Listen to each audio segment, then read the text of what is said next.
Hi everyone, and welcome back to Holistic Hacks. Firstly, I want to apologize. I've been AWOL. Yeah, I'm just gonna be honest. I'm not great. That fall has really, yeah, my back.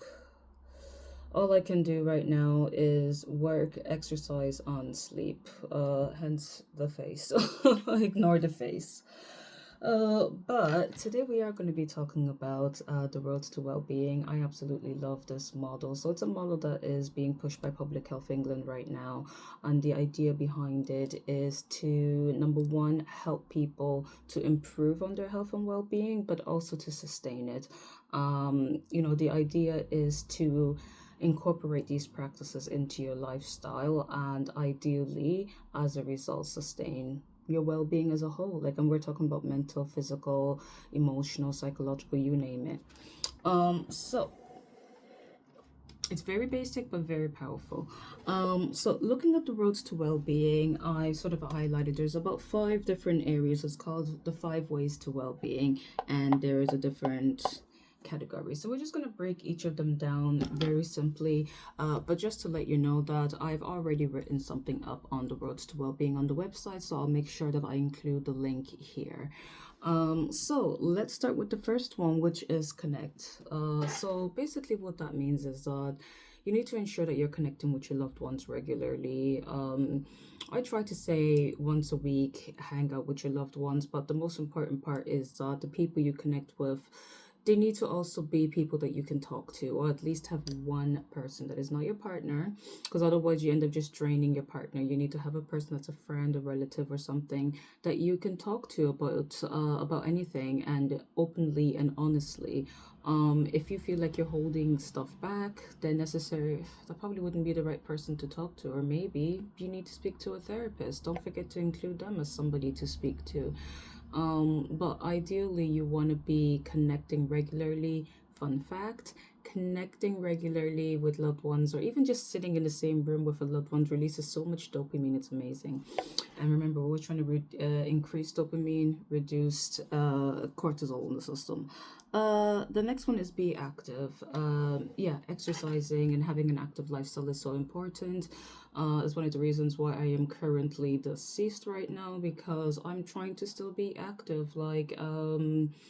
Regardless of whether you are, I suppose, able-bodied or struggle a little bit ably, is just really important to make sure that you are being active. 10K steps, 30 minutes a day walking. You know the drill. The most important part is to just have as much activity as possible. Again, it boosts all the healthy hormones and reduces all the bad ones.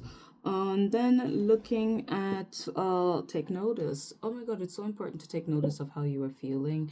One of the main reasons for this is that every single emotion requires a different coping mechanism. And if you are not really sure about how you're feeling, you're going to end up accidentally implementing the wrong coping mechanism and actually making yourself much worse.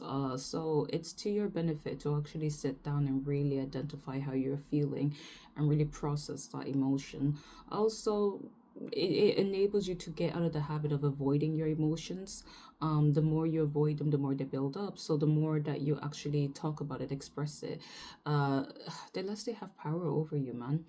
And then, oh, keep learning. So like I always say, when you're learning, you're using the creative side of the mind, which is the right side of the brain here, and as a result, you're releasing so many healthy hormones. All you're ever going to hear me say is healthy hormones, bad hormones.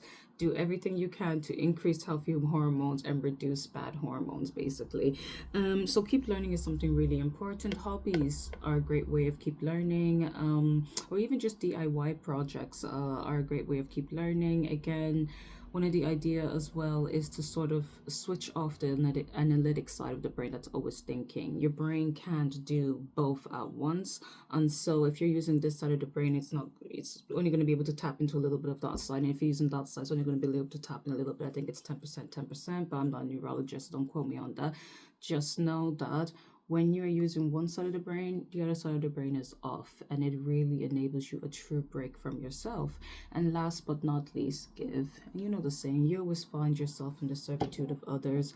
When you give, it just, giving makes you feel good as well. So it's not really that much of a selfless act, but it's necessary. Like, I know for myself, like, I like to volunteer and a lot when I'm sort of lost, because I tend to find that it helps me find myself again, and also find your course of path that you want to lead to. Like it says, it just, yeah. Oh God, okay, look at the time. I've gone over time, but the link is in the description section, and I'll try to make sure I keep updated while I'm on holidays. Oopsie daisy. Enjoy. Thank you for joining us.